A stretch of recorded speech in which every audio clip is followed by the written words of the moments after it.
सबसे पहली बात तो ये है कि हुकूमत का बॉयकॉट करना अब एसेंशली मेरे ख्याल में ये इंटरप्रिटेशन दुरुस्त है जो आप कर रही हैं या जो मदर साहब फरमा रहे हैं कि हुकूमत का मतलब ये होता है कि फिर हुकूमत के ज़ेर इंतज़ाम जो इदारे हैं फिर हुकूमत उनको भी मना करती है कि या कि आपने मौक़िफ़ नहीं देना, गो के वो ताबे हैं सुप्रीम कोर्ट के हुक्म के।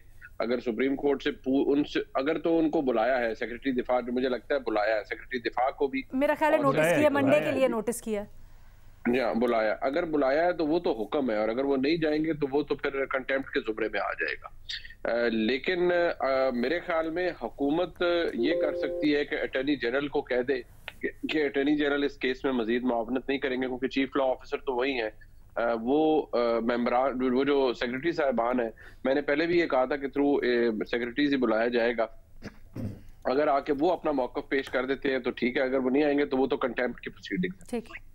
दूसरी बात यह है कि माजी बहुत ज्यादा पीछे का तो मुझे याद नहीं है फ्रैंकली, लेकिन मुझे इतना याद है कि 63A की इंटरप्रिटेशन का जो मामला था उसमें भी एक स्टेज शायद ये आई थी और फिर जो बाद में उसी के अंदर ही जो चल रहा था तो फिर ये हुकूमत ने जब जो फुल बेंच है उसकी इस्तदा उस वक्त मंजूर नहीं हुई थी, तो मुझे अभी भी याद है कि हुकूमत ने ये फैसला किया था कि हम इस पर कोई मजीद बात नहीं करेंगे, ना ही अदालत के सामने कोई अपनी मौक़िफ़ रखेंगे। और फिर जारी बात है उसका जो फैसला आया वो हमारे सामने है। यहाँ दो चीजें हैं, एक ये है कि अगर हुकूमत नहीं जाती तो लिटरल मीनिंग तो ये है कि वो अपने सेक्रेटरीज को भी मना करेंगे कि आपने अदालत पे नहीं जाना और नहीं बताना।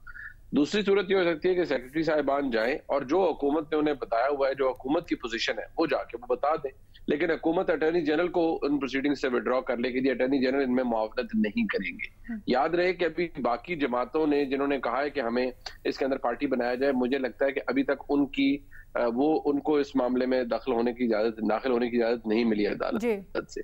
लिहाजा फिर ये बड़ा वन साइडेड किस्म का काम होगा। लेकिन आप ये देखिए उससे फर्क क्या पड़ता है। 63A के मामले के ऊपर भी एट द एंड हुकूमत ने ये किया, but what difference did it make? अच्छा, आज अगर ये मुझे जरा, sorry I am cutting you of, मुझे जरा याद करवाइएगा, उस वक्त तो पीटीआई की हुकूमत ही थी क्योंकि वोट ऑफ नो कॉन्फिडेंस तो दरमियान में आ गया, लेकिन पीटीआई थी, ये लोग पार्टीज के तौर पर उसमें पेश हो रहे थे, ऐसा नहीं था क्या?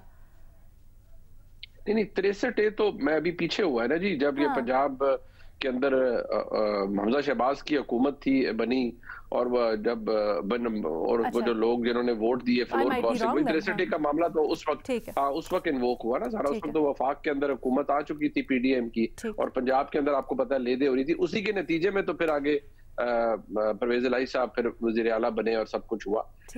वो तो सारा इंटरप्रिटेशन ही 63A की उस वक्त सारी सब कुछ सामने आया और सब कुछ हुआ।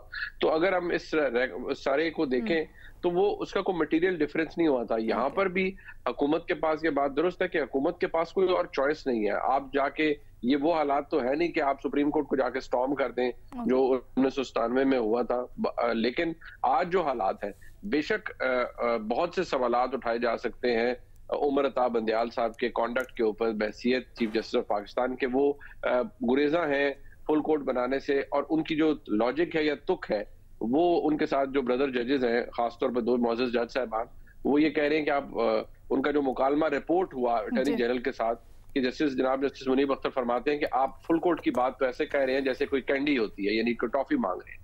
तो बात टॉफी की नहीं है, बात तो प्रोप्राइटी की है, बात तो फेयरनेस की है, बात तो इक्वालिटी की है। और सुप्रीम कोर्ट के या तो मानी चेंज कर दें, जहां पर भी सुप्रीम कोर्ट आइन के अंदर लिखा है वहां लिख दें कि chief justice and his like minded. तो फिर आपके ख्याल में भी कि फैसला, आपके ख्याल में फैसला दुरुस्त है फिर, क्योंकि कोई ऑप्शन नहीं है और या मेरे ख्याल कोई में अच्छा तरीका हो सकता था, बेहतर तरीका हो सकता था। देखिए, एक बिलेगर्ड सी हुकूमत है इस वक्त और उनका बस नहीं चल रहा। फैक्ट ये है, किसी को अच्छा लगे या बुरा लगे, देखिए जिस चीज के गिर्द घूम रहे हैं आप इस बात पे तो बहस कर नहीं सकते कि 90 दिन आइन के अंदर मौजूद है। इशू यहाँ ये है कि जो कॉन्डक्ट है ऑनरेबल सुप्रीम कोर्ट के जज साहिबान का, उससे तशवीश है। और जब चीफ जस्टिस साहब एक नहीं दो नहीं कई दफा मुतअद्दिद दरखास्तों के बावजूद आईनी मामला हो, ये मामला हो, अपने ब्रदर जजेस के साथ बैठना पसंद नहीं फरमा रहे, सीनियर प्यून जज को अपने साथ नहीं बिठा रहे, उनसे जो जूनियर जज है उनको अपने साथ नहीं बिठाना चाह रहे, अपनी मर्जी फरमा रहे हैं, तो फिर जाहिर बात है सवाल तो उठेंगे। हैं तो हम एक पॉलिटिकल डोमेन के अंदर ही ना, it's a case of political nature.